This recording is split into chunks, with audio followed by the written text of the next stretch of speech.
Hi, this is Braun from Salomon Realty, and today I want to discuss with you an overview of the offer making process.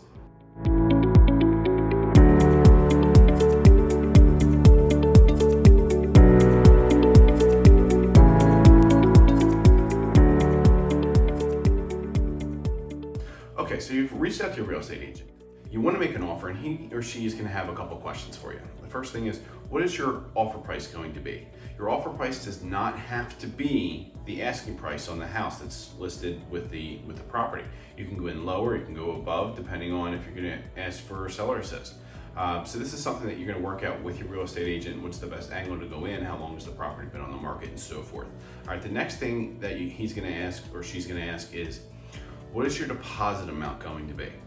You typically, the larger the deposit, the more serious you are about the property. This deposit is usually put in within the first 5 days of everyone agreeing on the contract, and you actually submit it to the brokerage of the seller's agent, and they hold it until you go to settlement, and then they bring a check for that amount, and you bring in the additional amount. It's kind of like paying your closing costs up front. All right, the next thing will be your inspections.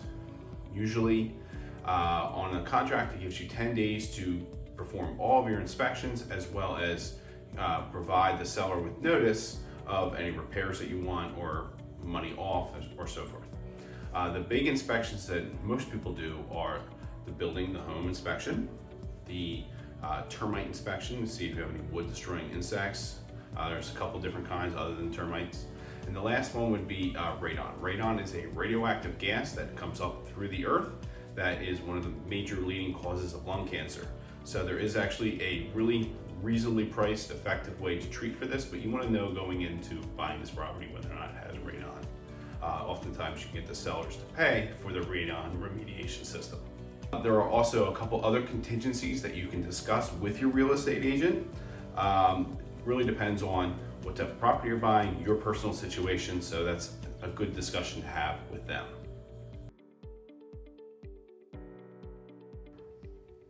The next item to discuss is the seller disclosure. The seller disclosure is a lengthy form that's been filled out by the seller, providing information about the house while under their ownership.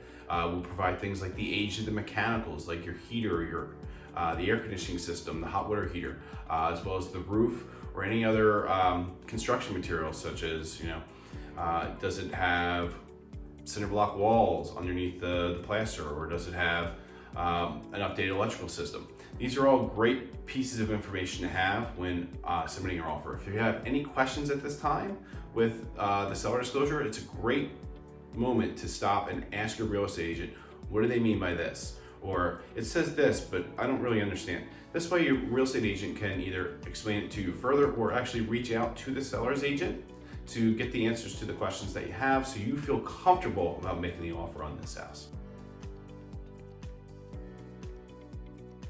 At this point, you should have gone through your offer paperwork. It's called the agreement of sale.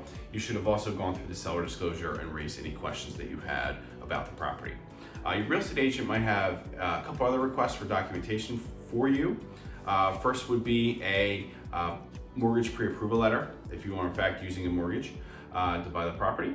You may also be required to do fill out a BFI, or a buyer financial information sheet. This is like a financial resume that you will provide to the sellers. It's going to list your assets as well as any liabilities that you have. This way you can show the sellers that you're a strong buyer. The last thing that you may want to include is a personal letter to the sellers. A lot of times if you have multiple offers on a property, these personalized letters can make quite a difference.